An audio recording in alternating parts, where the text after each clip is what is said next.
अस्सलाम वालेकुम। इस वीडियो में हम लोग डिस्कस करेंगे classification of serial data transmission के बारे में।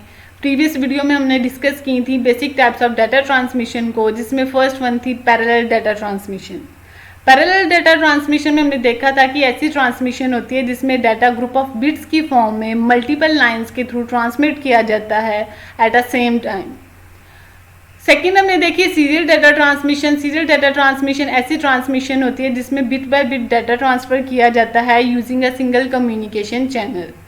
इस वीडियो में हम लोग डिस्कस करेंगे different types of serial data transmission, जिसमें फर्स्ट वन है आसिंक्रोनस and second one is synchronous.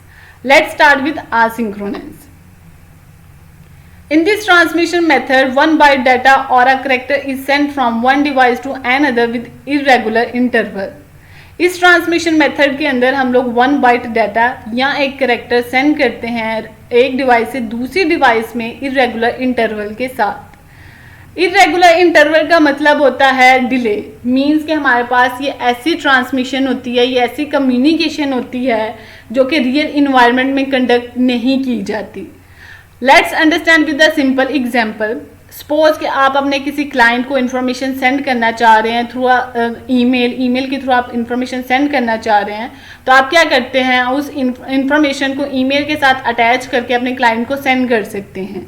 Receiver side से आपका क्लाइंट वो ईमेल रिसीव करता है और उस ईमेल को वो किसी भी टाइम व्यू कर सकता है और किसी भी टाइम उसका रिस्पॉन्ड कर सकता है।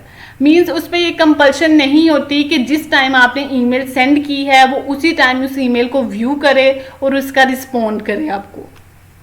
तो आसिंक्रोनस ट्रांसमिशन हमारे पास बेसिकली ऐसी ट्रांसमिशन होती है जिसमें रियल टाइम में वर्किंग नहीं होती। इस ट्रांसमिशन में data sends using flow control. इस ट्रांसमिशन में हम लोग जो डाटा सेंड कर रहे होते हैं वो फ्लो कंट्रोल्स को यूज़ करते हुए कर रहे होते हैं। फ्लो कंट्रोल मींस कि इसमें हम लोग डाटा सेंड करने से पहले जितना भी डाटा का फ्लो होता है उसको कंट्रोल करते हैं। उसके साथ साथ हम लोग सेंडर और रिसीवर की जो स्पीड होती है उसको मैच करते हैं और ये देखते हैं कि रिसीवर मैक्सिमम कितने अमाउंट ऑफ डाटा को ईजिली रिसीव कर सकता है। Rather than a clock to synchronise data, हम लोग फ्लो कंट्रोल को यूज़ करते हैं rather than a clock. Means कि क्लॉक का मतलब होता है कि इसके अंदर टाइम इन्वॉल्व नहीं होता हमारे पास। मीन्स के सेम टाइम पे सेंडर और रिसीवर का एक्टिव होना ज़रूरी नहीं होता। सो इस ट्रांसमिशन में हम लोग क्या करते हैं, डाटा फ्लो को मीन्स अमाउंट ऑफ डाटा को कंट्रोल करते हैं। इसमें किसी किस्म के क्लॉक को या टाइम को हम लोग कंट्रोल नहीं करते। इट इज़ आल्सो का स्टार्ट एंड स्टॉप ट्रांसमिशन। इसको स्टार्ट एंड स्टॉप ट्रांसमिशन भी कहते हैं।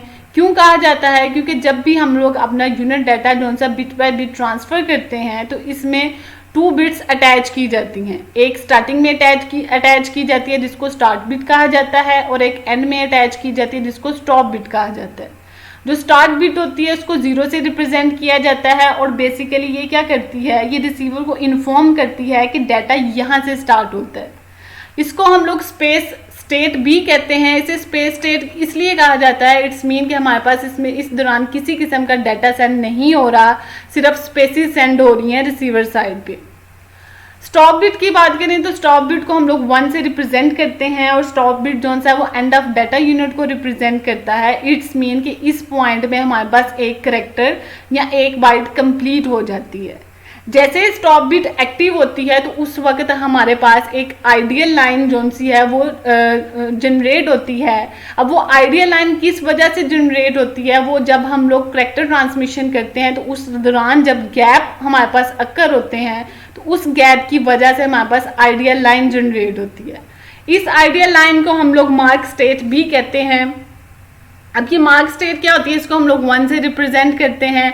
अब जैसे ये जो लाइन होती है वो 1 से 0 में चेंज होती है तो उस वक्त रिसीवर को अलर्ट किया जाता है कि अब जो डाटा है वो सेंड होना स्टार्ट हो गया है।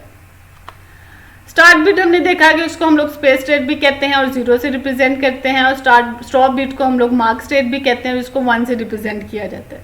It does not require local storage. इसको किसी किस्म की लोकल स्टोरेज की ज़रूरत नहीं होती। लोकल स्टोरेज की हमें वहाँ ज़रूरत होती है जब हम लोगों ने अपना जो कंट्रोल होता है वो टाइम के थ्रू करना होता है। मीन्स जिसके अंदर हमारे पास टाइम इन्वॉल्वमेंट हो जाती है। This transmission method is very slow. ये जो ट्रांसमिशन मेथड होता है ये स्लो होता है। स्लो क्यों होता है? क्योंकि इसमें हमारे पास बहुत ज़्यादा गैप्स आ जाते हैं और इसके अलावा हमारे पास बहुत ज़्यादा एक्स्ट्रा बिट्स यूज़ की जाती हैं। Keyboard is an example of asynchronous transmission. हमारे पास अनसिंक्रोनियस ट्रांसमिशन की एक एग्जाम्पल आ जाती है कीबोर्ड।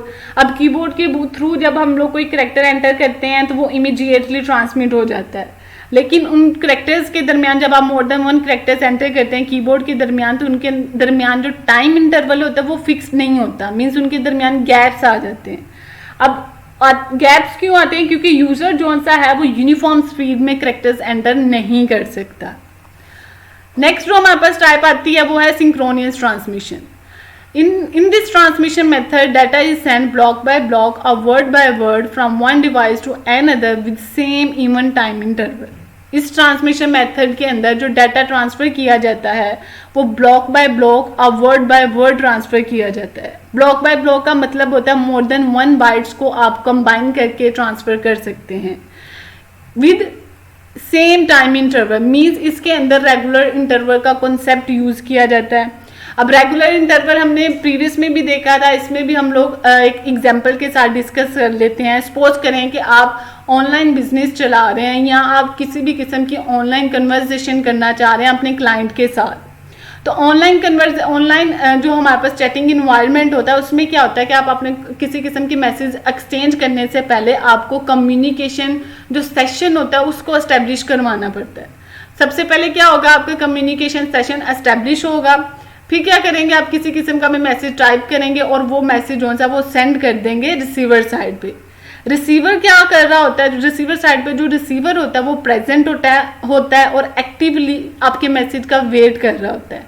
जैसे ही वो आपका मैसेज रिसीव करता है एट द सेम टाइम वो आपके मैसेज का रिस्पॉन्स बैक करता है।